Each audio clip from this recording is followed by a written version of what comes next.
official? And same as the Bob Marley. We got to fulfill the book. Won't you help to sing these songs of freedom? All I ever had. Redemption songs. Emancipate yourself from mental slavery. Come to systems medicine and free your mind. Welcome to lecture number 9. Yeah. On our journey. And we're switching gears today. We're going to talk about evolution inside the body. And look at cancer as a example, unfortunate example, and use this also to discuss how evolution works as a multi-objective optimization problem. Yeah, as cancer is, and all other organs, in fact, have multiple simultaneous tasks. And how can evolution work when you have multiple simultaneous tasks? The art of the optimal trade-off we'll explore today. So let's take a nice deep sigh of relief. Wow, this class is such good breathers. Yeah, just like as an overview in this course, we discuss principles of tissue growth and feedback loops and their failure in part 1. And part 2 we devoted to aging and aging-related diseases. Take another deep sigh of relief. And we talked about inflammation and fibrosis in the last lecture, the cell circuit there, and the transition. Inflammation and fibrosis is one situation that makes cancer much more likely. If you have some inflammation in your gut, you're more likely to get colon cancer. If you have inflammation in your pancreas, you're more likely to get pancreatic cancer, etc. A link that's not clear right now is a major area of research. And let's just start with discussing the biology of cancer, 101. By the way, exercise number 4 is online now, and lectures 1 to 8 are all online and on my website. Those of you watching on the screen, you can click the Alon website and see the lectures. Yeah, cancer, I'm actually afraid of this lecture because cancer makes me afraid always when I hear this word. I don't know how many of you share the same. Let's take a nice deep breath. So, in our body, cells are usually good citizens. We saw an example of a situation where cells can overcome their feedback loops and start growing. We saw that example, for example, when we think of cells in endocrine organs that secrete something, and that something controls their growth rate. And if you have a mutation that makes you think there's too much of the signal, those cells will start to grow and also secrete more. Those things are actually not cancer. They're a piece of tissue that's all made of the regular citizen cells doing what they think they should do, which is secrete more because they see more signal. And that's typically doesn't kill you, it just makes too much of the hormone and you detect it because you have problems, you gain weight, fatigue, whatever it is the hormone is doing. Cancer, on the other hand, are cells that lose their, nice deep breath. They lose their identity. So for instance, if you have a thyroid nodule that secretes a lot of thyroid hormone, that's not typically a problem. You can remove it, but if you have thyroid cancer, it doesn't secrete, actually. It doesn't secrete the hormone usually. It's just the cells are growing. And they're growing enough, they're evolving as they're growing. The cells that grow faster and are able to make a living better where they are, grow faster or survive better. And so they're continuously changing. They're attracting blood vessels, changing. And then at some point, some of these cells become movers, invasive cells, that break through into the bloodstream and go somewhere else in the body and start a new colony of cancer. That's called the metastasis. Okay, so that's a lot of times what kills you. Once this cancer starts spreading to different parts, I believe right now medicine stands back and says they can prolong your life, but it's basically a big problem. Am I right about that? Maybe some cancers you can do something, but typically when you reach this metastasis stage and you start getting this, so a piece of the gut is growing now in your brain, let's say, that's very difficult to treat. There's a lot of it in different parts of the body, and so that's a big problem. So just to illustrate, we'll take the case of, I talked about the gut a little bit, so we'll look a little bit at the gut tissue. The gut tissue actually, the gut is made of these. The gut's job is to interface with the food, right?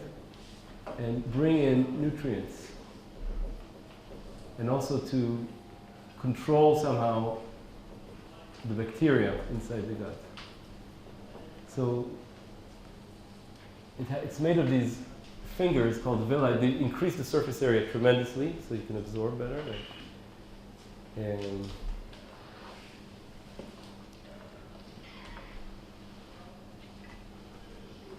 I read somewhere it's like a badminton court, the area of your gut. That's like a lot of square meters.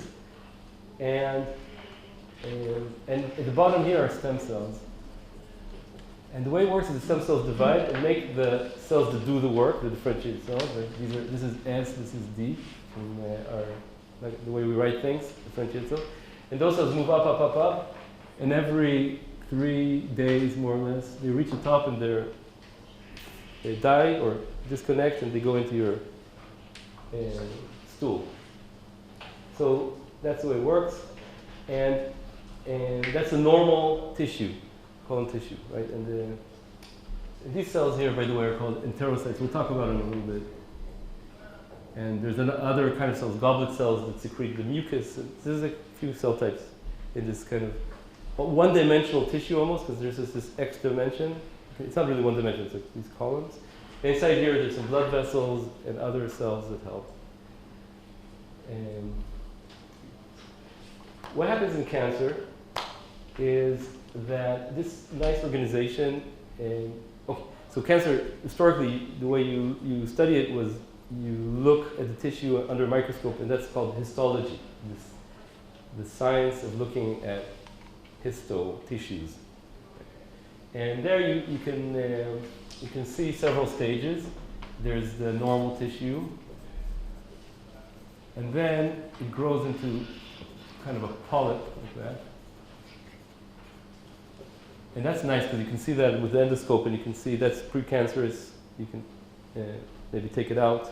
That's like the colon cancer tests that people do after age 50. And then there's this, starts getting more and more disorganized cells, the mass like this. And then, as I said, the cells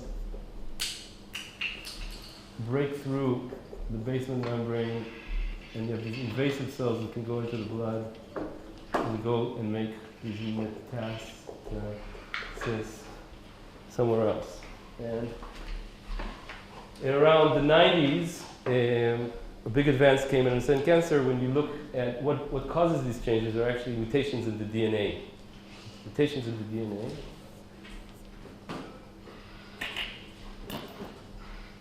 DNA. Cause one of the proteins in the cell to be different.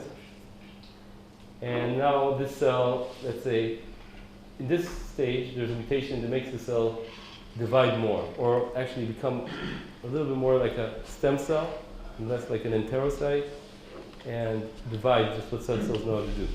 And so this Dr.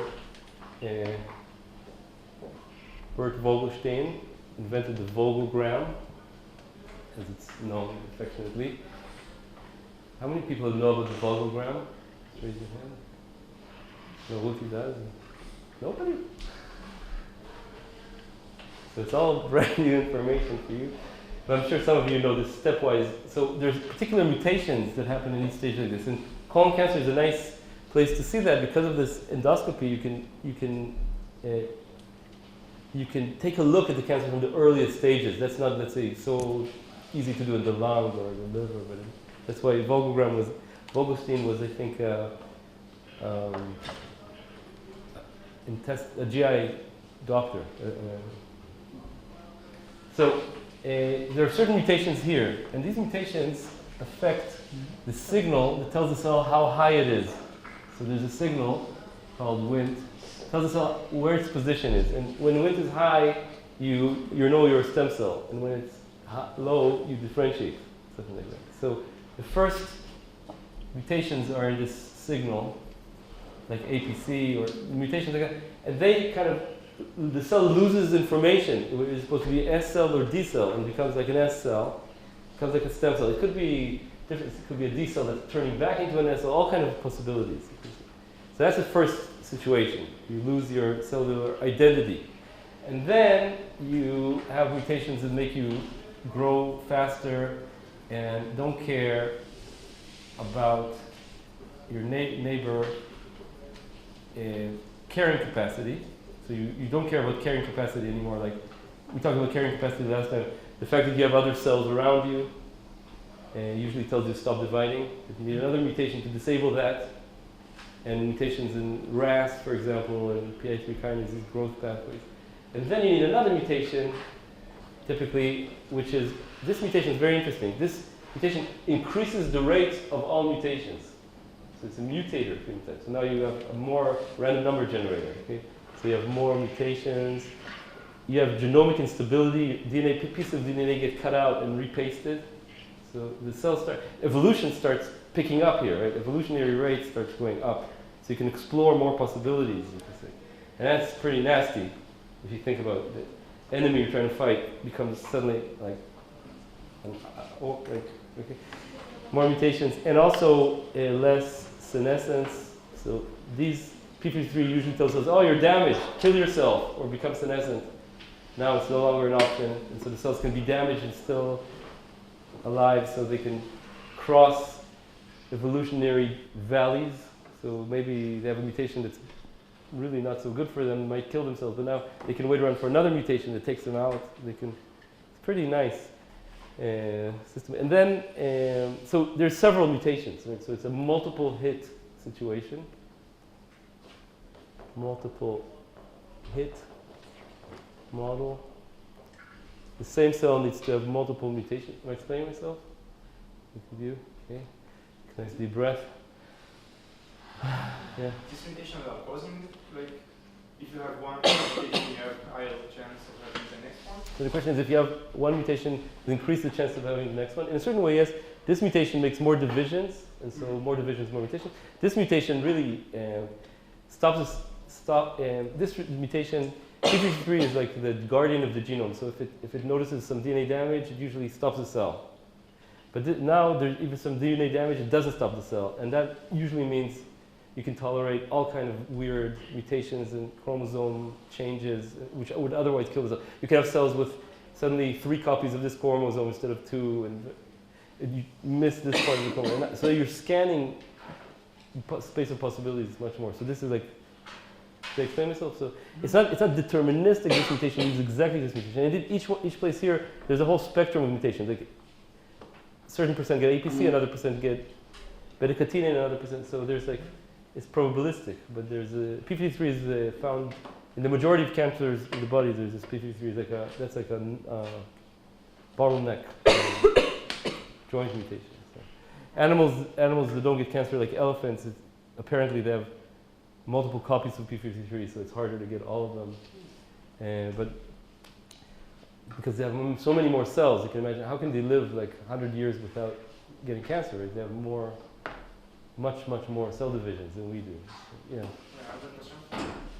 So why is it beneficial to, like, if you find that you have mutants in you're doing a check, and when you find these mutants and you can see this pre-cancer. Polyp, let's say, like a pericardium, yeah. like an adenoma. Yeah, and so the chair, it's like a one, like you're unlucky, like you had, if you find this, you are just unlucky, and if you remove it, you have a low chance. Good. So getting back. So we can ask, who gets cancer, at what age, and what tissues? I think that's relevant for all of us. That's the connected to relief, and for our loved ones, that's the connected to relief. And for our pets. So, actually, quite amazing, right? To think, why doesn't this happen all the time? We have every day we make 100 grams of cells, as one center taught us, 70, which means 10 to the 11 cell divisions, which means you get in those 100 examples of every possible mutation every day in your body. So how come we don't get cancer all the time? Yeah. So one thing is multiple hits. Right? To get the same mutations in the same cell, let's say 3 mutations, namely with a space, that will go like time to the power 3. So again, one mutation goes like time. And then all those, to get next mutation, goes like power time. So time times time is time squared. Only those gets probability is time. And indeed, in 50s, 60s, you look at statistics, people thought that was the reason cancer rises with age. But apparently it doesn't explain everything. Cancer actually rises exponentially with age, most cancers. And there's definitely that aspect. Then there's environmental factors. So inflammation, as I just said, in the colon increases the probability to get cancer for reasons that are not exactly clear. But one thought is that inflammation affects normal cells, so that the normal cells are now in a different situation. And if there's a mutant that can grow despite the inflammation, it has a growth advantage. So it shifts the normal situation to a situation where different mutants have a growth advantage. And that's like, that could be just a different situation from the normal. So that's inflammation. And the toxins, so in the gut, is exposed to a lot of foods, a lot of toxins. Like when I was a teenager, we used to drink a lot of this thing called Kinley. It was an orange drink. If you look at it, you could tell it's not healthy, right? But we didn't know that it has tetrazine, which is, it causes mutations in the DNA. So we were drinking this stuff, right? Now you guys don't have that problem anymore. And so in the 70s, the war on cancer, when people realized that mutations might be the answer, systematically tested a lot of chemicals in food and using on bacteria to see which one makes mutations. So those are slowly weeded out of the food. So food, and then smoking if you have lung cancer because it makes mutations. So the environmental factors. If you are unlucky to inherit, let's say this one, when you're born with this one, then you get what's called familial cancer. And people with familial cancer already have this step. So if you look at them, they'll inevitably have these polyps in many places, and almost inevitably have cancer, unfortunately. So, almost. If you take out the polyps, you can protect them, right? But if you don't, I think they have a high chance of getting cancer. Right? So thanks to Ruth Sheftel who's joining us. She's written here because we'll talk about her work today too. Cancer expert. So that's typically when you see cancer at young ages, it's because of an inherited mutation in all the cells, and then you have more chance to get the second one. It's just much more common. Okay, so that's the answer. Okay. And then why let's say you hear a lot about colon cancer, but you don't hear a lot about fingernail cancer, because just basically there's a correlation between the number of lifetime divisions in an organ, so the bigger it is and faster it divides, with cancer for these reasons. So colon is, would you say 100 grams or a kilo? The lymphocytes themselves? Yeah. 100 grams? 100 grams, dividing every 3 days, so that's a lot of divisions. And also other organs like that, lung epithelium, the skin. So 30% of people have skin cancer that's not dangerous, called basal cell carcinoma, because the skin is also every 30 days renewing in such a huge organ and exposed to UV, which is mutagen. So So that's a correlation. Also, Vogelstein found this correlation nicely between number of lifetime divisions and risk of cancer in different organs. There's some improvements in that to be made in that paper, as people pointed out, but that's true. So we see that. Okay, so let's see where we are. Oh yeah. So now, suppose there's some metastases. So you have a person.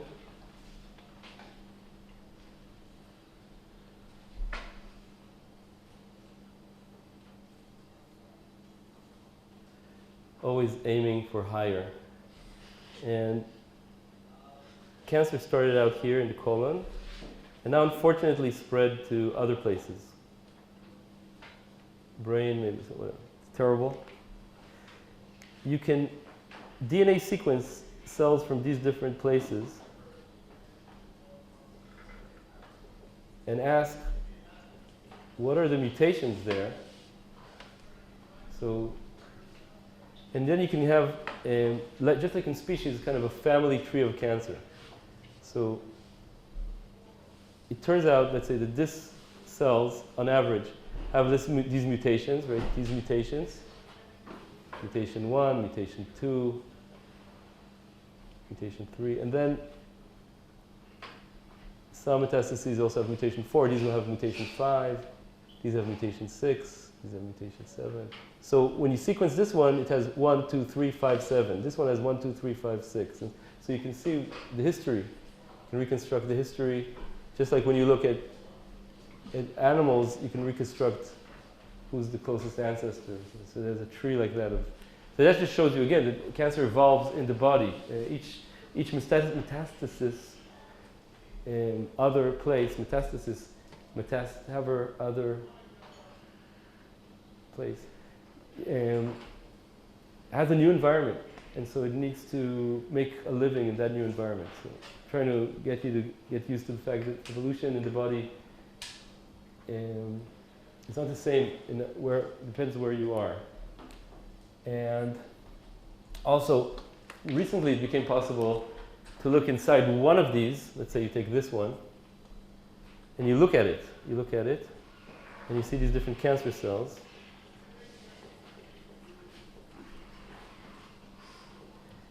And up to a few years ago, it was just possible to take millions of them, make juice out of them, and analyze this juice. And recently it became possible to sequence each individual cell, what mRNA it's making. That is to say, which proteins it's making at a given time. And then what you get is data that looks like this. This is gene 1, gene 2, and then say this cell is making a lot of gene 1 and a little bit of gene 2, and this cell is making this and this. And suddenly you can see inside the tumor the heterogeneity. And it turns out that inside the tumor there are multiple clones of cells. As you say, this cell got a mutation and starts growing, and then this cell gets another mutation and starts growing, and you have this multiple populations inside the same tumor. It's heterogeneous. And so that's itself is not a monolithic population. It has species inside it, growing, competing, helping each other. So this is single cell gene expression. We talk about it a little bit, and then also in recent years, it dawned on people. Or now it's becoming evident that cancer can't be studied just the cancer cells. They organize the whole environment around them. That's called the microenvironment. So they organize the other cells, like the macrophages and the fibroblasts we talked about last time. Remember, M and F? They talk with them, which they talk with each other, to create a microenvironment which actually looks not unlike fibrosis that we talked about last time. So there's expansion and communication between myofibroblasts and tumor-associated macrophages. that keep each other going and talk to the tumor cells. And they do things for the tumor can't do alone. For example, they call in blood vessels. So as the tumor is growing, you need more oxygen. So they call in the blood. And inside the blood comes the immune system. Now, the immune system is a huge player here because, in fact, we do get cancer, not cancer, but these mutant cells all over our body all the time. So if you take a piece of tissue, you'll find little things like that. But they don't get to grow because the immune system just kills them. So that's a big task of the immune system. And if you downregulate the immune system, you get more cancer. Both the innate immune system, like macrophages and NK cells, and the adaptive immune system that is made to fight viruses, meant to detect foreign proteins that are made by your body. So the cancer, because of these mutations, is actually making proteins that aren't found in the rest of your body. So the immune system can kill it. So it does very well. The tumor microenvironment somehow helps the cancer shut down the immune attack. So both the cancer itself and the immune system around it protect from the immune system. And a big breakthrough in cancer therapy in the last few years is understanding the checkpoints that shut down the immune system and giving drugs that unleash the immune system back again. And that's been able in a small fraction of cases, and in some cancers, it's not clear why some cancers and why small fraction of cases so far, to dramatically improve and heal cancer that was hopeless before, like melanoma is a good example, skin cancer that is made of these pigmented cells, that is, unlike the most common skin cancer, the melanomas for some reason go down into your tissue and into your blood, and they love to make metastases. Why, I don't know. And their immune therapy is very good for that. I mean, for some fraction of people with melanoma, that like a death sentence before. So the cancer has to deal with the immune system. So I'm telling you so many things. Look what the cancer has to do. It has to get blood. It has to talk to the microenvironment. It has to fight the immune system. It has to grow, right? That's it. I'm talking about multi-objective optimization. In order to make it in this tough world, which is the healthy body, the cancer needs to do a lot of things. It needs to do many tasks. Right? It needs to do them. Cells or tumors that do those tasks better than other tumors will grow more, will have more of an advantage. Right? So it's an example of an evolution under multi-objectives. Multi-objectives. And those tasks, there's another famous concept in cancer research called the hallmarks of cancer. The things that all cancers share, for example, the ability to call in the blood vessels, to down-regulate the immune system, to avoid cell death, to mutate, to move and migrate. So all these things I talked about are called hallmarks of cancer. And Hanahan and Weinberg. And this is it's many tasks. So it's an example of a situation where the same cells need to do many things. And that's general. All organs need to do that. Cancer is a special kind of organ that's... So there's trade-offs. All right. Take a nice deep breath. And that was a brief introduction to concepts in cancer. Any question, burning question? Yeah. What are the trade-offs actually? Yeah, so I'll talk about trade-offs. What is it? Trade-offs. What does it mean, trade-offs? It means that trade-offs mean like this. For me, I like this. How are they implemented here? So far I've seen multiple tasks, but how are they being trade-offs? Right, so we'll discuss that. I just want to say the trade-offs is like, I can say, there's no animal that flies like an eagle, runs like a cheetah, swims like a dolphin, is cute like a panda, because you can't, with the same hardware, do everything to the maximum possibility. So, of course, I didn't mention grow, right? Make new DNA, make new membranes, make new proteins. All right,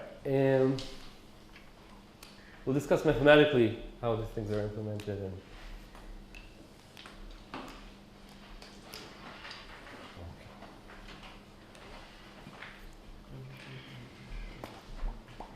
I want to teach you, you can say, are we that want to do some math? Why are we studying cancer? It's so messy. Look at how messy it is. And I was thinking like that too, but in fact you can find some elegance in because of this multi-objective optimality. Multi-objective optimality is very tough because it's confusing. How can you compare growing fast to downregulating the immune system? How can you compare apples and oranges and stuff like that? And it turns out to make, well, the point is that these evolutionary tradeoffs, what I'm going to show you, lead to interesting patterns in data, basically what's called polyhedra, or polytopes, or simplexes, from which you can infer what the tasks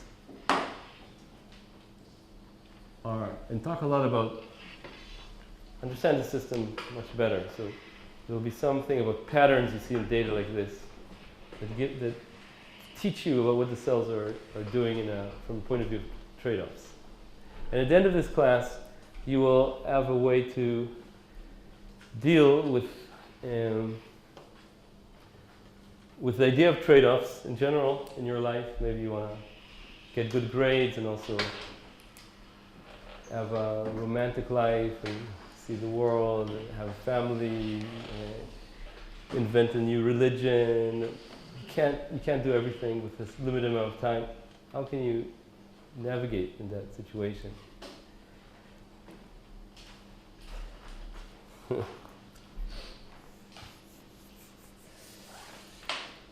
So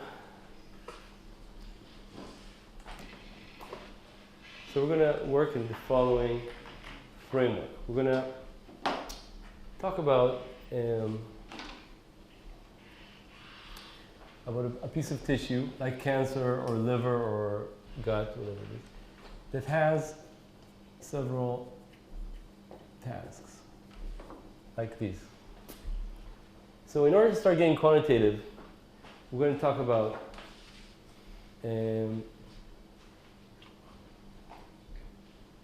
right. So we're going to talk about how each cell at position xk, so cell number k at position xk, has gene expression gk. So we're talking about a piece of tissue. These are the cells. This is position k. And if I look at the RNAs the cell is making, it's a vector of RNAs. It's making ribosome RNA, pump RNA, etc. That's a vector for this cell. This is at position xk. And so this G lives in gene expression space, whose axes are genes. This is gene 1, this is gene 2. It goes all the way up to gene 20,000, because there's about 20,000 genes. And if this cell is making a lot of gene 2, a little bit of gene, each cell is a point in gene expression space. So this is GK, and this is maybe the next cell. It's making different gene expression. So each cell is a point in gene expression space. Great. And now we look at the performance at a task. Now I want to give the task's name. Task will be I equals 1 to n. There's n tasks. So the performance of task I, it's called PI. So performance could be, let's say, how many blood vessels per unit time you call in, or what's your growth rate. That's performance of the growth task. Right, so that'll be PI. And it's going to depend, of course, on the genes you make. If you make growth genes, you'll have good performance in growth. If you make migration genes, you'll have good performance in migration. You can't be good at everything, of course, because you can't make genes for everything. So it's performance or fitness to the task? So this is called performance. We'll talk about fitness in a second. It's something you can measure, let's say, by growth rate. You can measure it. Did I explain myself so far? So I'm trying to get quantitative here with these notions of tasks. So we'll have performance and task. And now, I'm going to make the following plot. Oh, okay. And now I'm going to say like this, that the performance, I'm going to make kind of an assumption here, so we can calculate things, but this assumption is going to end up being not so important because for some reason biological data follows the theorem even if it has no right to. I don't know why that is. But wait a second. So inside this gene expression space, gene 2, gene 1, this 20,000 dimensional space, there is a point which is the optimal gene expression for that task. So if you had just that task, this would be the best possible gene expression for that task. So this is archetype, we call it archetype. I, it's best gene expression for task I. Single point?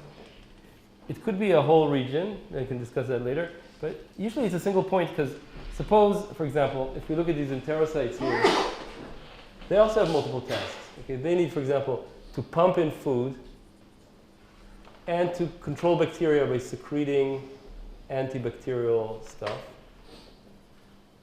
So for instance, for secreting, you need to make a lot of ribosomes. Let's say this is ribosome. You need to make a lot of ribosomes to make the stuff. But if you're only ribosomes and you have no ability to replicate your DNA, you're dead.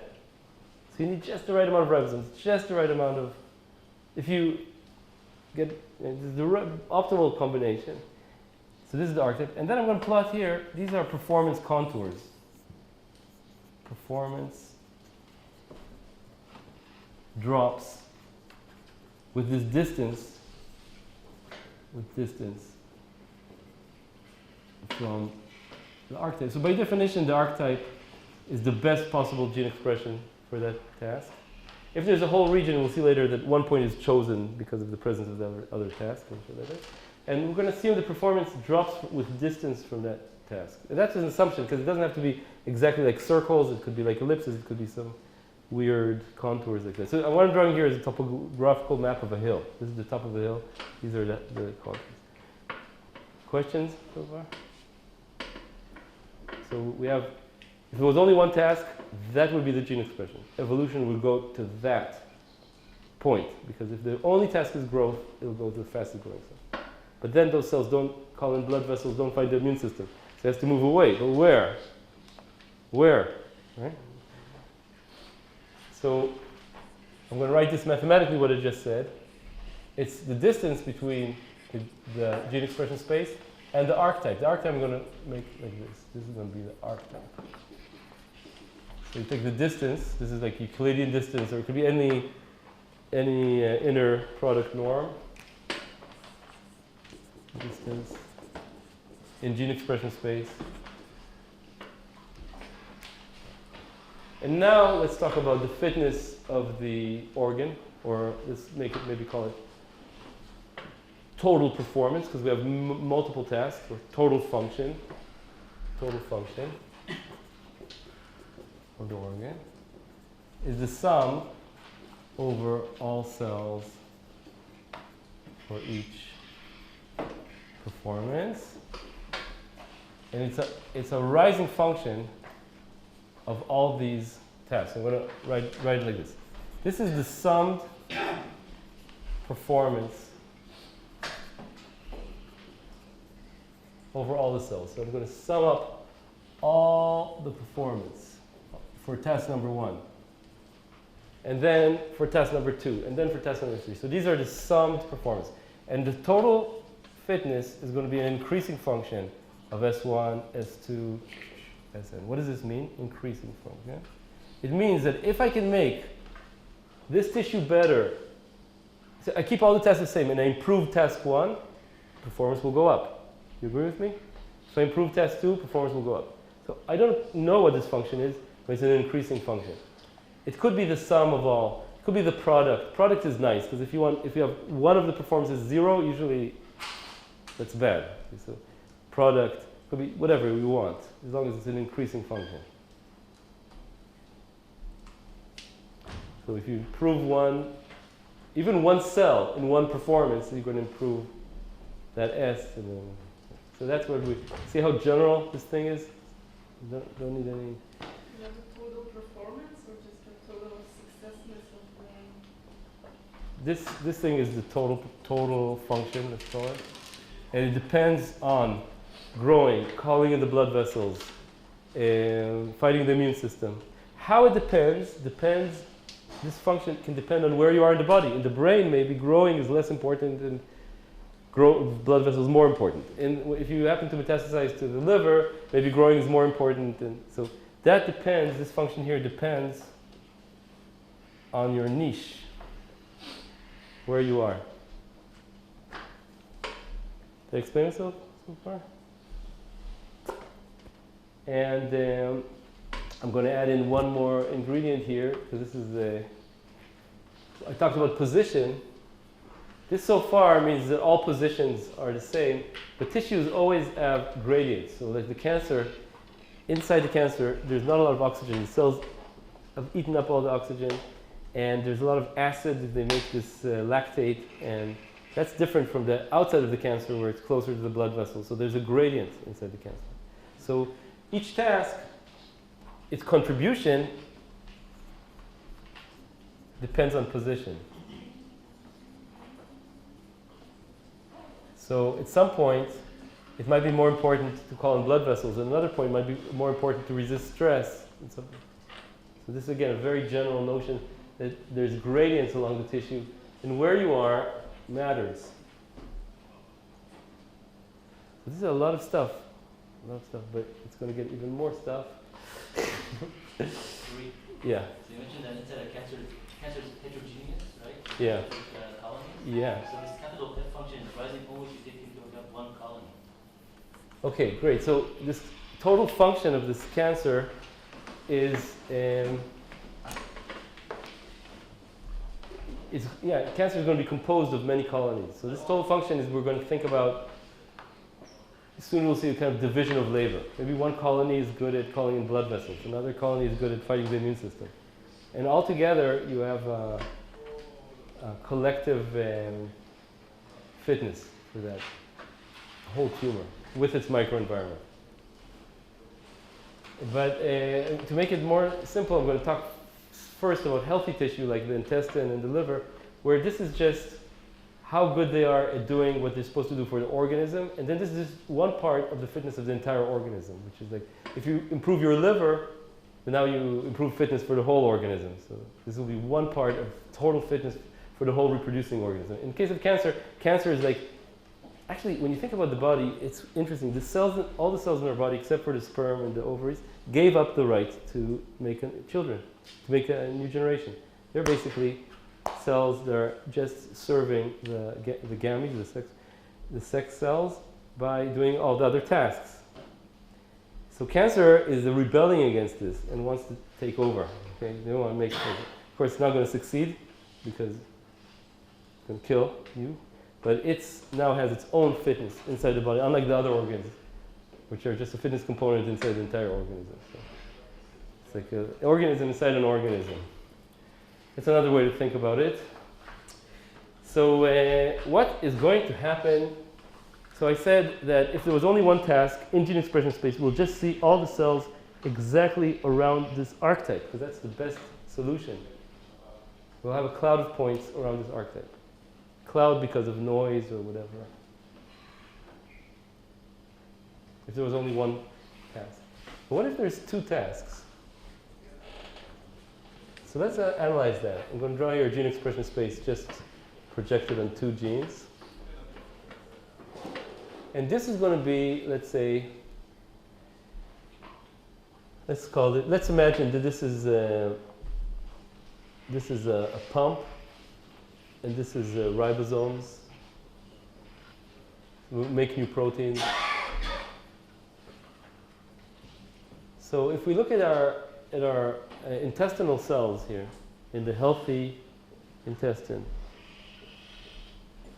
and these enterocytes here need to pump things in and to secrete these antibacterial, then the archetype for pumping is going to have a lot of pumps and just a little bit of ribosomes, because you don't even need to make a lot of proteins. This is archetype 1 for pumping. And this is archetype 2, a lot of ribosomes, but just a few pumps for secreting. But the cells need to do both things, right? So these archetypes are different. That's a problem. They're different, not at the same point. So where are the cells going to be? In the middle, to the side, around 1. So if you take these equations and you try to ask, where is the best place to be? I can prove to you that the best place to be is on this line.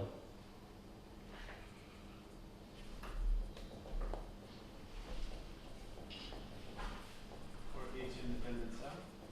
Yeah, we'll talk about each independent cell for a second. Each independent cell could be at a different point on the line. But you'll find each independent cell, find the different cells on this line, exactly. Find the different cells on this line. Where they are, we're going to discuss, okay? Why? Why? So here's the proof. Imagine that one of the cells was here, off the line. This distance is its performance at task 2, and this distance is its performance at task 1, because we assumed that performance drops with distance from the archetype. There's always a point on the line that's closer to both archetypes.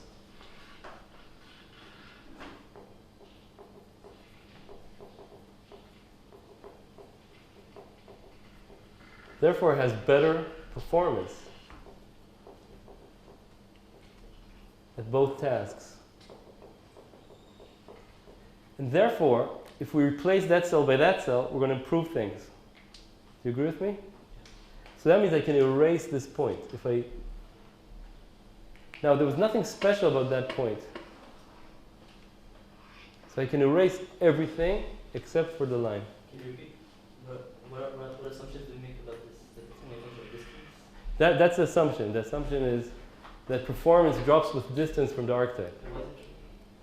It's not true, but that's the assumption for this theory. And in general, you can say that if this is the optimal gene expression, and now I make a different gene expression, I'm going to have a lower. It's a bit different. But whether it's exactly the distance or some other more complicated function like contours that look like this, you can get slightly curved lines if you drop this assumption. You get slightly curved lines if you drop this assumption.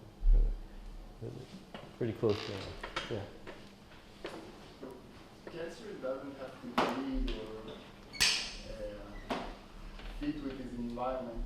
What exactly are the evolutionary forces that drive you there? Yeah, like it's like random mutations that do not harm it. So just like organisms, also cancer is, the cells in the cancer are continuously dividing and dying and growing. So if you have cells in the cancer that are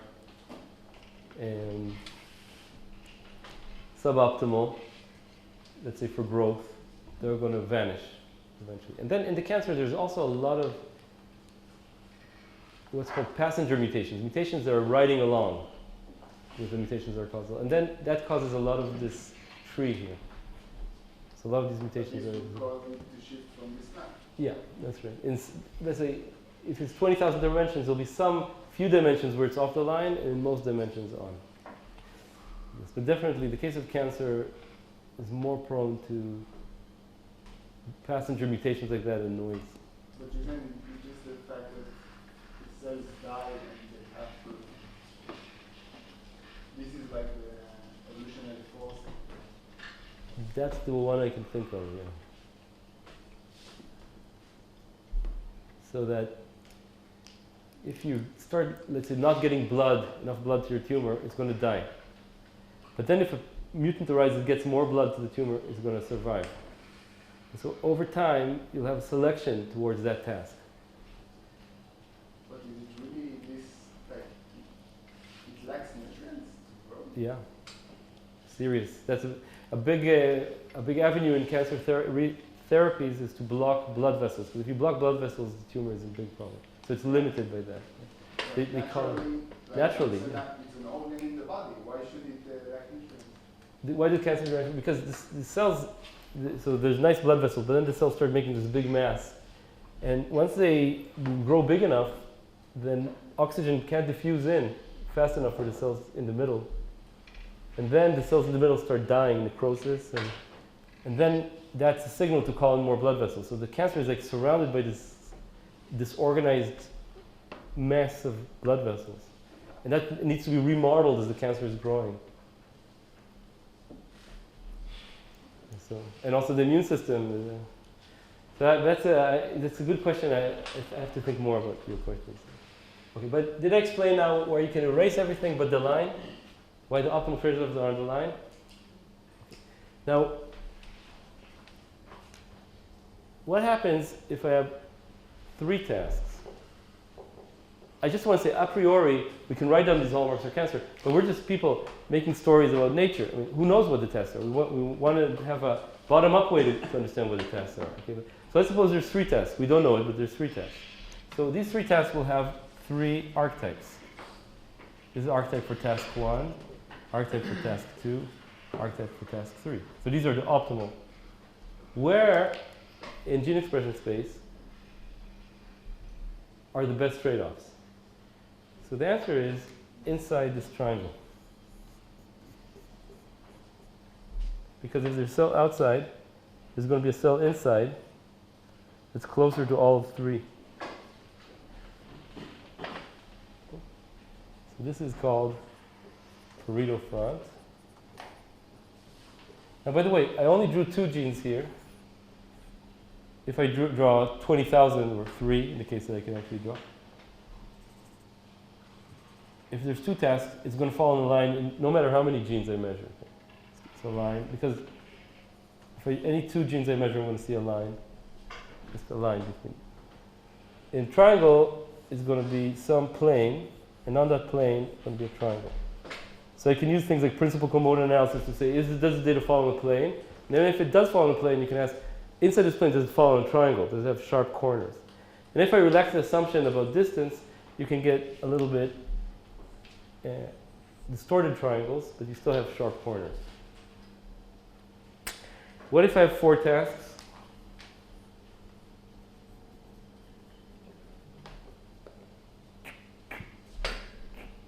Get tetrahedron.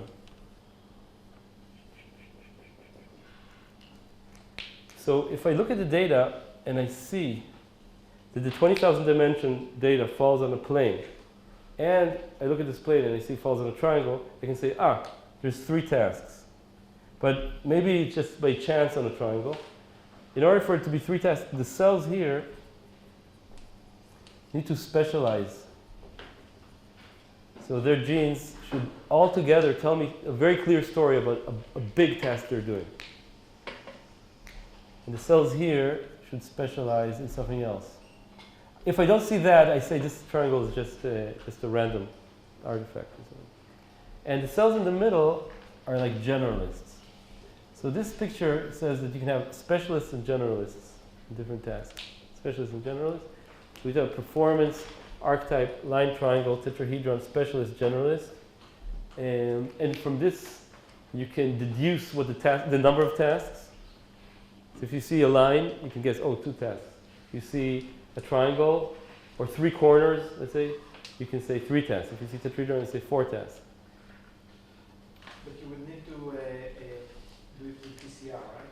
Not PCR, with First PCR, then PCA. Yes. PCA. So PCA is one way to determine the approximate dimensionality of the data. It's how many directions the data varies strongly on. So that's a way to understand what the dimensionality is. But that's not enough. You then, because on 2 dimensions it could be a cloud, it could be any shape. You need to see this sharp corners and a continuum, basically. And I want to tell you some examples of that, and we'll talk about how this fits into cancer soon. But before I do that, I'd like you to pair and share. Just find somebody behind you, around you, and ask them something about this, or tell them something, or listen to them. Okay? So we spent a couple of minutes doing that.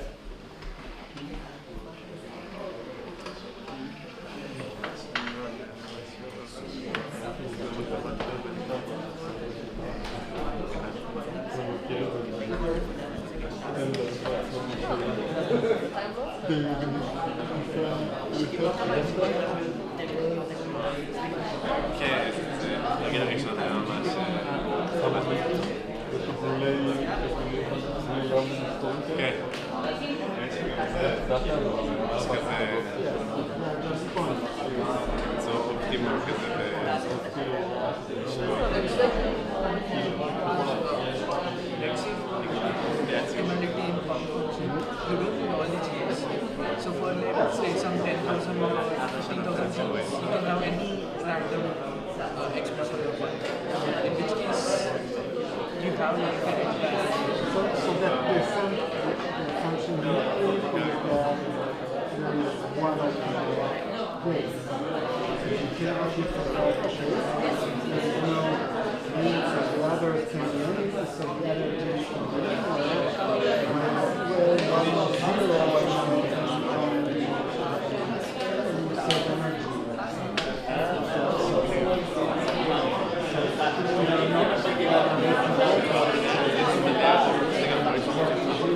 מה הגרף הזה משקף? מצייר את הדאטה כמו שהוא.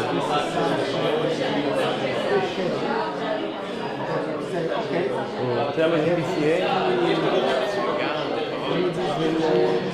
נצייר את המישור שיש בו אחר בווריאציה, נגיד.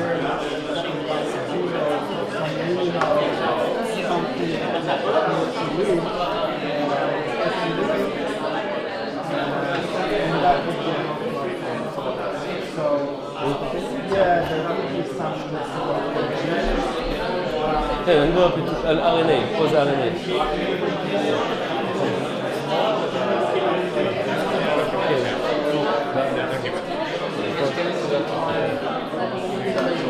נכון, עוד לא דיברתי על זה. זה גם מה שלא ברור, אבל אני מנסה שהקשנות...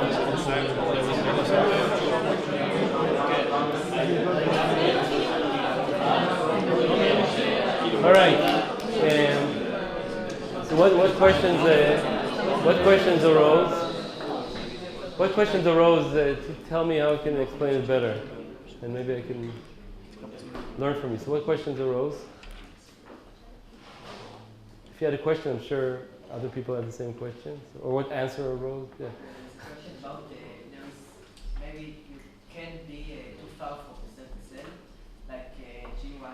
Then you can be too far from him, and it's not become a triangle, more like Like what? Like this? Like, or like this? Never Like this, like three. Yeah, exactly. Yeah.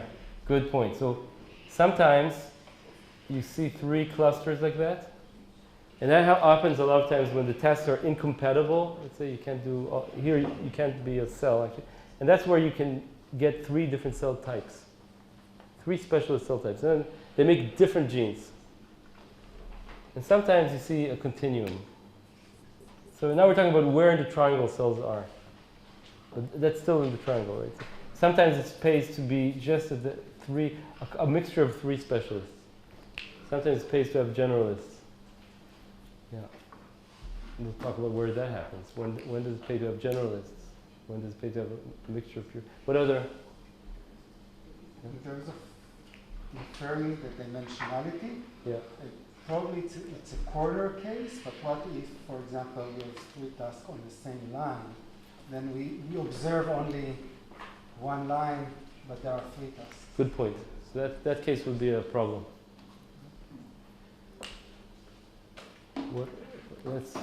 questions show, I think, a very good level of understanding, these two questions. So I feel okay to continue. And I want to prove this and also get a formula for the relation of this to the position in the tissue and mathematically. And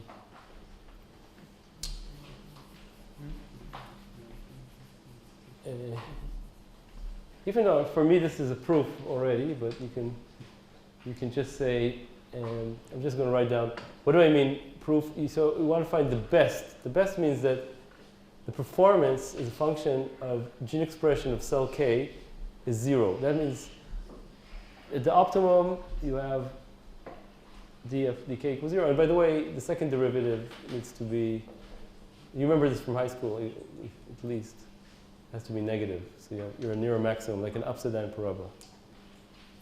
So we can do this derivative, and now I'm going to use the derivative. So it's, what is this thing? It's df, it's sum over all the tasks.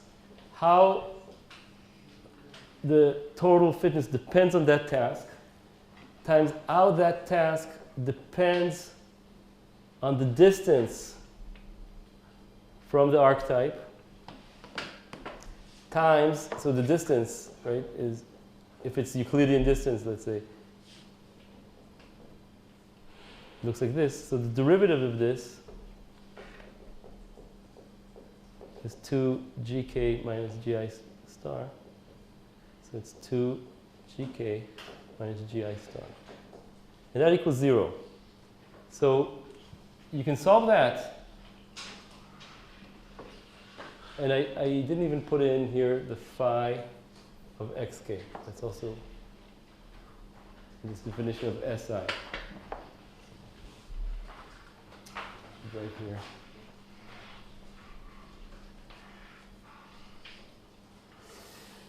So this is how sensitive, how total function is sensitive to task I. And this is how task I is sensitive to gene expression. So if you can make this test, no matter what gene expression, this is very small. And the solution of this is the following. So it's something times gk equals the same something times gi star. That's the only way this is equal 0. So it's that something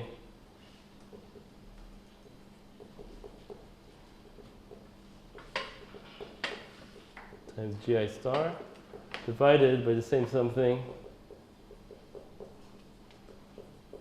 not times gi star.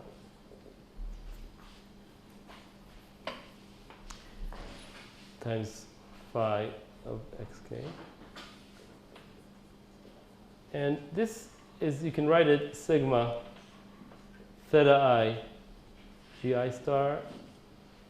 So this, what I'm trying to say is that this solution is,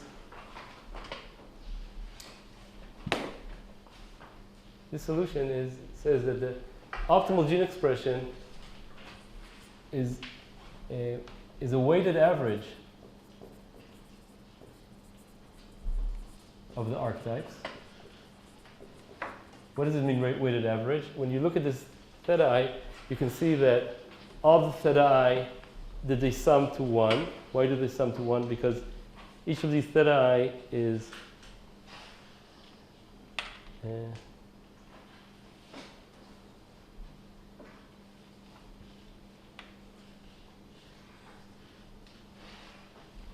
sum to 1 and they're positive.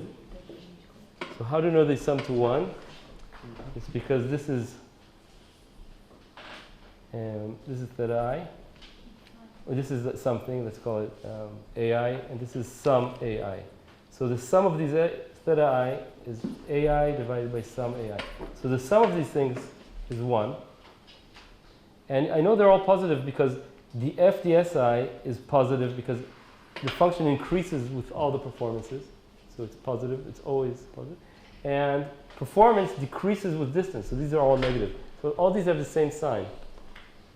So it's a negative thing divided by a negative thing. So they're all positive. So what does this mean? This means that the solution is a weighted average of archetypes that has positive weights that sum to 1.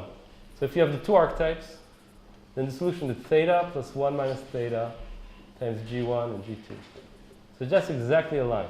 A weighted average of 3 points is exactly a triangle. A weighted average of 4 points is exactly a triangle. It's another way to define a polytope, which means a shape that has k vertices, and you look at the inside of it.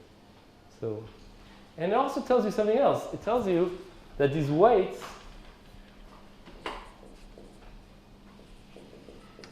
depend on position by how important it is to do that function at that particular position. So at positions where the function is very important, you're going to see the cells specialize in that task. And positions where doing that task is less important or possible, you're going to see cells that specialize in other tasks. And I'm going to demonstrate that with some biological examples. So this tells you that the position here is going to depend on the spatial position in the tissue. And you'll see specialists where it's important to do the task and when you do the task well. So if the task requires oxygen, you'll see it where there's a lot of oxygen.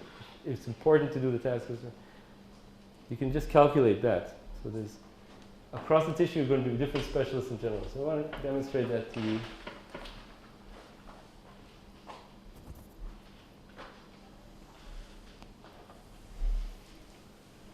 Now, if this math was a bit fast, you'll see it written down in the lecture notes.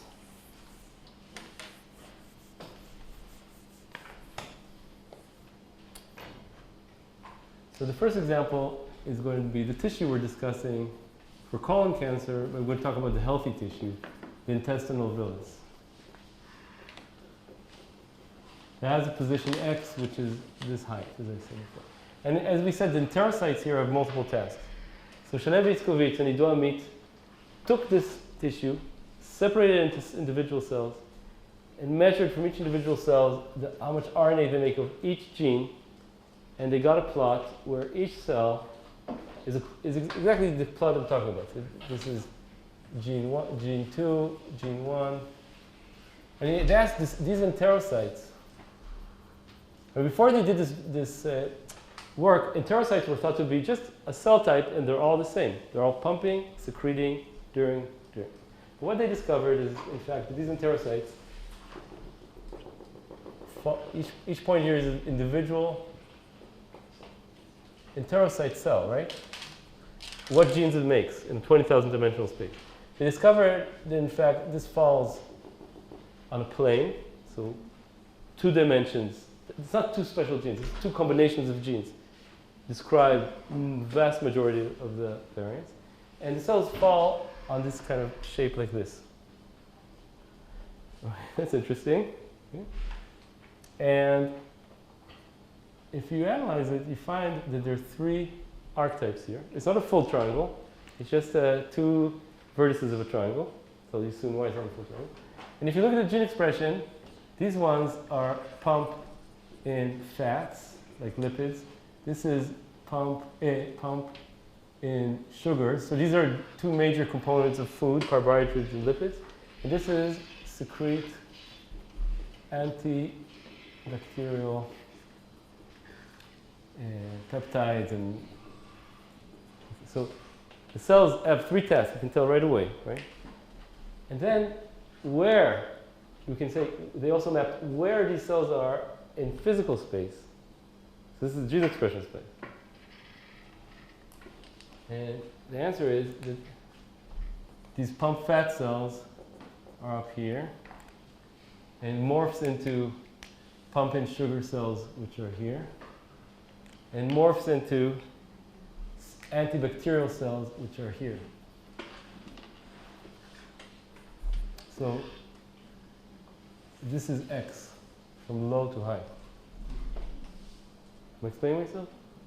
How do they map it to physical space? They mapped it to physical space by the following ingenious way. They have an experiment in their lab, Szekely, where you can take not 20,000, but 2, 3 pieces of RNA, make them fluorescent, take a slice of a tissue, and see where they bind. So you can know which cells make. The only question is what RNAs to take. So they first do this and say, oh, look, there's 3 archetypes. The fat one is expressing a lot of gene number X, Y, Z. So let's look which cells make them. Say, look, they're here. So they look at this, and then they know what markers to use. Did I explain myself? Yeah. So it's a one-dimensional situation with a continuum of gene expression between 3 tasks. And then you can ask, what's the rationale? So pumping in fats here requires low oxygen and sugars higher oxygen. So oxygen is lowest here, higher here. And then antibacterial peptides, you don't want to mess with the gut flora, but you do want to defend the stem cells. So it makes sense to make the antibacterial defense down here. So that's where the phi, so let's call this 1, 2, 3. So it's a function of x. Phi 3 is most important at low x.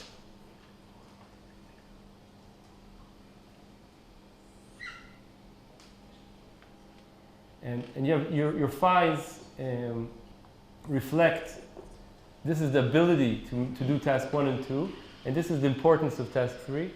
And you get gene expression profiles that are, you can calculate them with all this, and you get the gene expression. But since it's a one-dimensional tissue, you're going to have a one-dimensional curve in gene expression space, but it has a kink in it. And a lot of times you see these kinks in gene expression, and that's because you have another archetype there. Or it could be a developmental process over time. So that's a one-dimensional tissue case. I hope I'm explaining myself. This also explains the fact that you are missing the last arm, like between the... Yeah, good point. There's no cells here because there's no position where it's good to do a mixture of those 2 tasks. Oh, wait. So when we talk about here about division of labor, so this organ wants to be as best as it can. So it puts the cells to do the task where they're best at it, or where it's most important. There's multi-product of these. So yeah, exactly. So you can calculate that. Actually, it's great. You can calculate division of labor. You know, you want to work hard, do the best you can. It's been a hard day's night. And I've been sleeping like a log. I wish. It's been a hard day's night. I should be sleeping like a log. But when I get home to you, I find the things that you do will make me feel alright. When I'm home, everything seems to be right. So the cells also, they work hard and they want to divide labor. And it makes sense evolutionarily for the gut to evolve to do this, right? And then you have. Now, that's a one-dimensional tissue. What about a three-dimensional tissue? So Szekely also looked at the liver, which is made out of, I think we talked about the liver before. One, of course, I don't know. And the liver is made out of another cell type called hepatocytes. Hepatocytes. And hepatocytes, the liver does a lot of functions. It needs to do many, many functions. You can list 100 functions, and then you can list another 100 functions, okay? Not you, but people studying the liver. So no problem. It needs to make glucose in many different ways, break down glucose, make all the blood-borne proteins, vitamins, coagulation factors. It needs to detoxify the blood. It needs to deal with urea, the nitrogen to make urea. It's like the multitasking organ. And hepatocytes are a single cell type. And they work, and when you look at them, the liver is made of these hexagonal columns. There are 15 cells across that have blood vessels where the blood goes in here and out here. You have cell. This is called the liver lobule. And repeating like that. And then it makes bile. Bile flows out in these ducts. It's like amazing. Multitasking work. So Szekely did the same thing. In Amit, they dissociated the liver into individual cells. And without knowing what to expect, they analyzed each individual cell in gene expression space. So for the liver, gene 2, gene 1, gene 3, couldn't be described by a plane. It had to be described by a three-dimensional manifold in this 20,000 dimensional space. And in this manifold, the genes fall in a tetrahedron like that.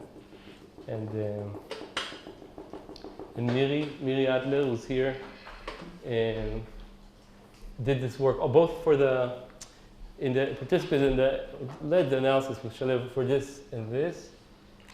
And so when you see a tetrahedron, you know 4 archetypes. And you look what they do. They have, again, clear tasks. This is make the blood proteins. So this is major secretion.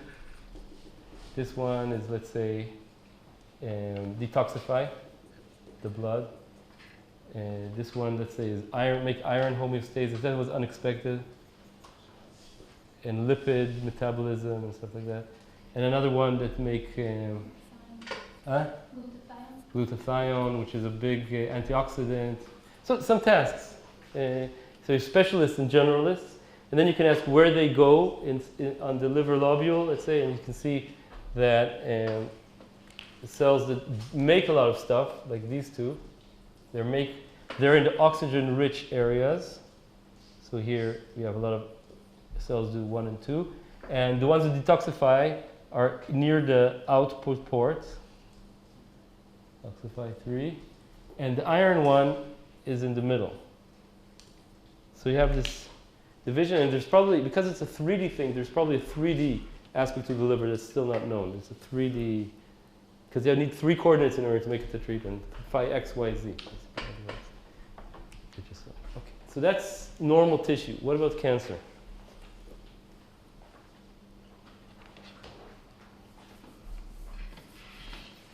By the way, this property is called spatial zonation, that a given tissue has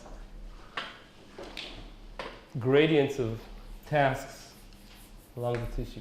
Oh, I just erased all the cancer tests. I didn't want to do that.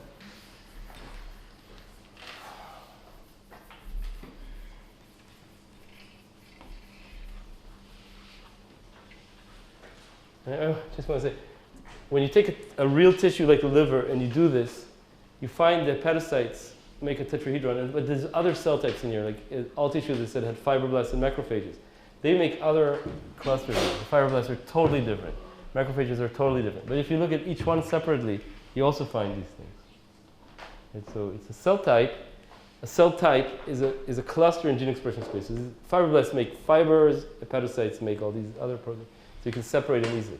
But then if you look at it inside a cell type, you see this cell tasks within a cell type. That's what I'm talking about here. Because sometimes if you have many tasks, it's better just to have specialists. Those are like cell types. And within that specialist, you have this subtasks. So in cancer,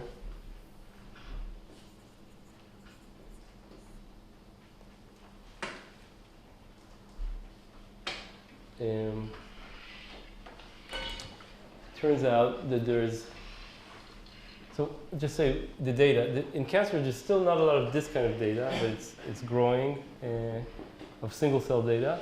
There is data of average over all cells in the tumor. For example, there's big databases like TCGA, which has, for each kind of tumor, hundreds of different tumors collected, and then made a juice out of them, and it discovered how much of gene 1, G2, G3 they make. So this TCGA gives you a situation where you have each point here. This is one, let's say, breast tumor. And this is another one, another one, another one, another one. So here we're talking about the diversity between the same kind of cancer collected from different patients. And then later we can discuss how that relates to the diversity of cell types within that particular tumor, which is another question that's now being addressed, I think, right now. And it turns out that many of the tumor, some tumors, the data just looks like a cloud. Some kinds of cancers, like ovarian cancer or something like that. You can't find a shape to fit it. It's not a tetrahedron. You can't convincingly find you can't do like the statistics, say, oh, this looks like a triangle more than shuffled data. That's about, I would say about half of the cancer types. And that might mean that they have just one major task. Or maybe they have 100 tasks and it looks like a soccer ball.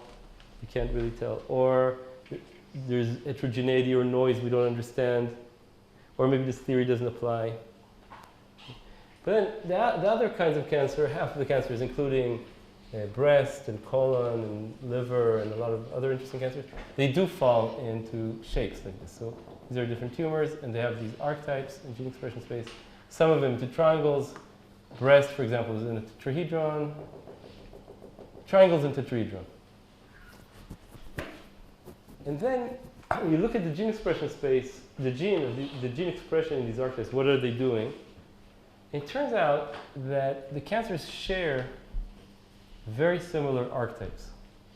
So a breast cancer archetype and a colon cancer archetype look very similar in terms of their gene expression. And that tells that there's something like universal cancer tasks. And we take all of these different tumors and subtract their centroids. That is to say, to take away the average breastness and colonness of this data and put them, when you subtract, it's always in log space, by the way. These genes are very diverse. You have to basically divide out the average gene expression. And then these different tumors fill in a shape. It's a four-dimensional shape, so I can't draw it. It has 5 archetypes. It's like a tetrahedron in 4 dimensions. I don't know how to draw it. And you see the tumors are like spread. It's not that this is a breast tumor. These are spread out throughout. And these universal cancer tasks are very similar to these hallmarks of cancer that I described before. So one of these is dealing with the immune system. Another one of this is growth. And another one of this is, so this is growth, this is division. So making DNA and making mass protein is different, etc. So you have 5 universal cancer tasks. And you can have, let's say breast tumors, as I said, in different patients, they're in different relationship to these archetypes. So you can ask, how can you test whether it's true that tumors that are close to an archetype are really specialists at a given task?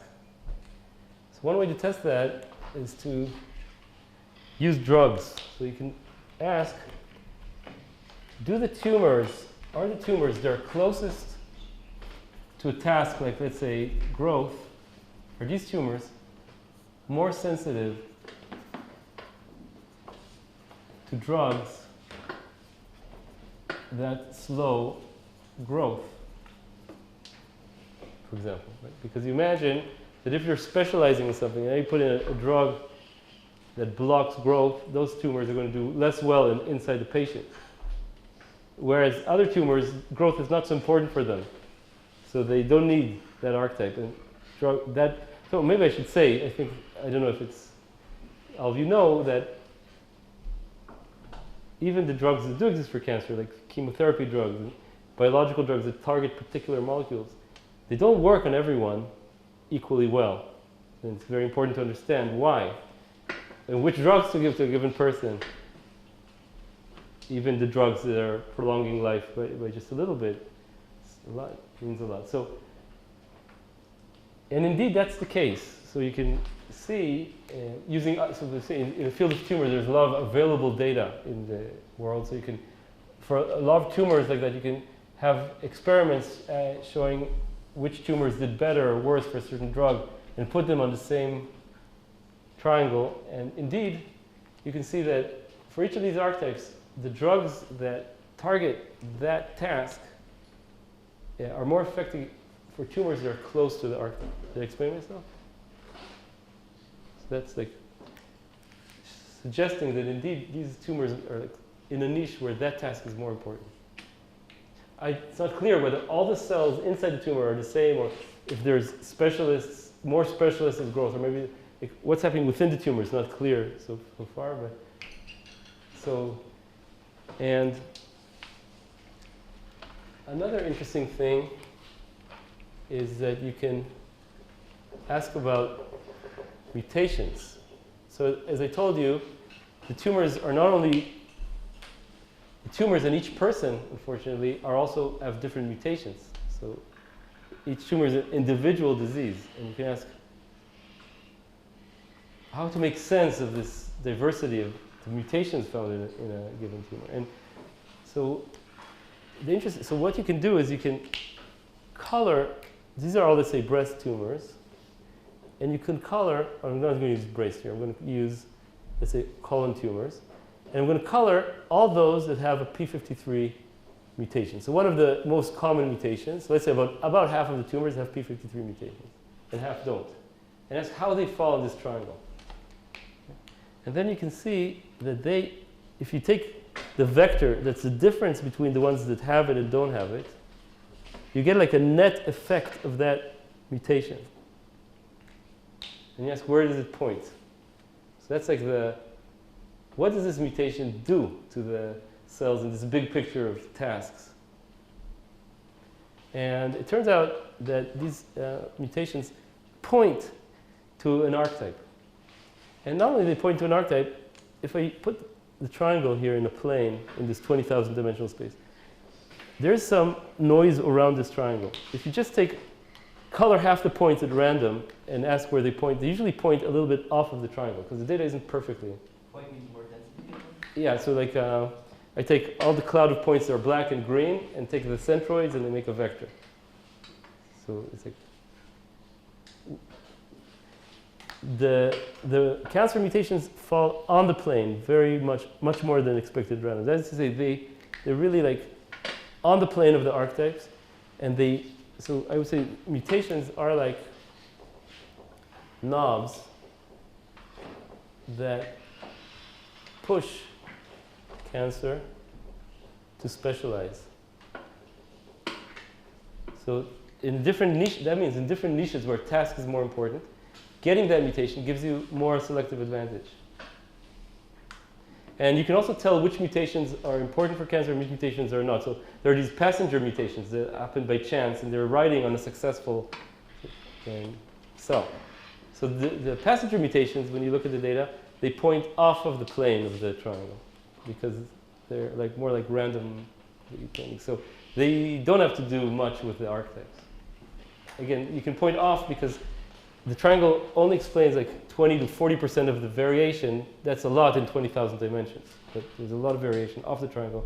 So typical random painting of the dots would point off, like 60 degrees off, something like that.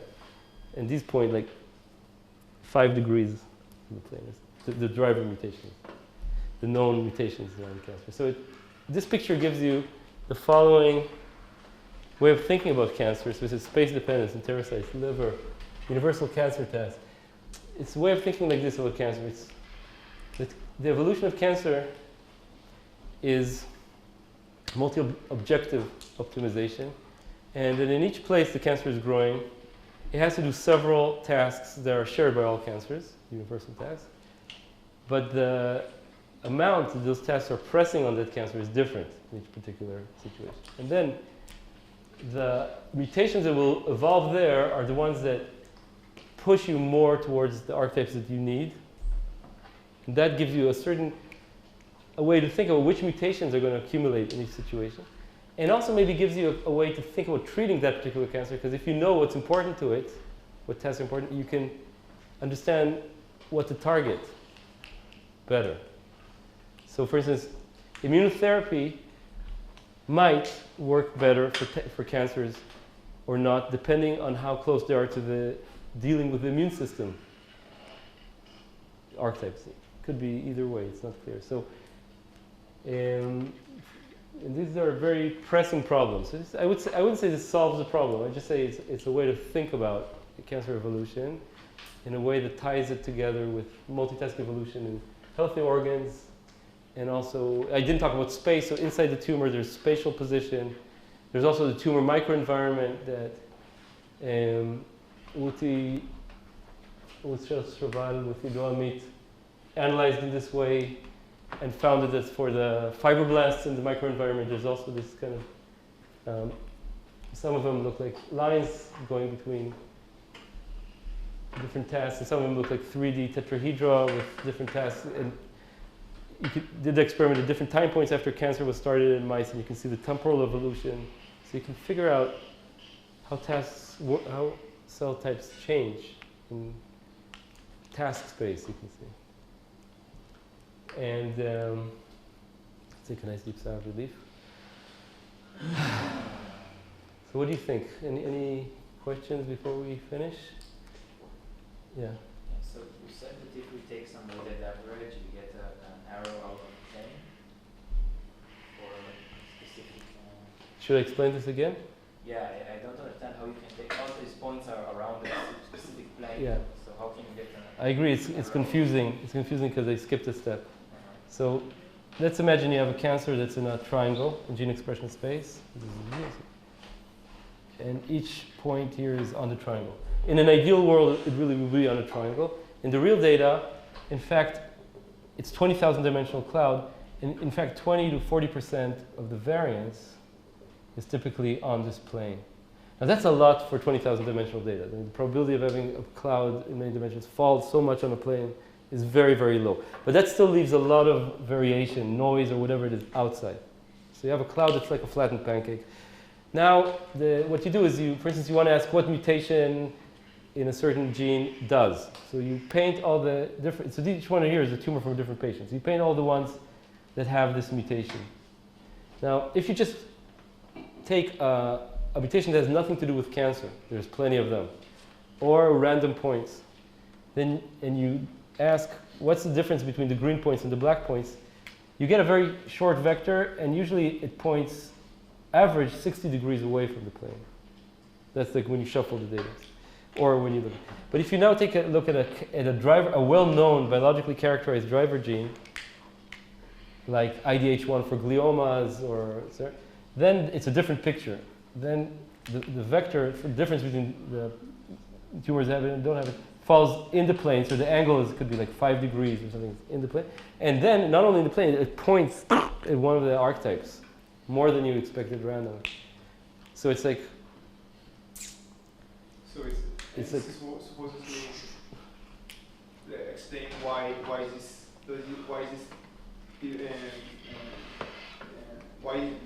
mutation is causing cancer. The way I think about it is that yes, first of all, it's a way to tell from which mutations are and are not relevant to these tasks. And second, it shows that this mutant has a chance of being fixed, taking over the population of the growing tumor more in tumors where that task is important. And it pushes gene expression towards that task. And how it does that is because a lot of these are transcription factors, so there's easy ways to understand. And so the mix of mutations you get depends on the test. And over time, the importance of different tests changes, right? So in early tumors, you see a lot of growth. In late tumors, you see more stress resistance and avoiding death and talking with the immune system. So over time, the tumor kind of makes a little trip inside this triangle. And the mutations that helped it in the beginning are still there, but there's more mutations added. So it's like a trajectory over time. And then, plus a lot of other mutations that are there for the ride or do maybe very minor tasks, which gives this big diversity, additional diversity that's either irrelevant or has minor tasks that you can't resolve with this level of resolution. Take a nice deep sigh of relief. So enjoy the summer. See you next week.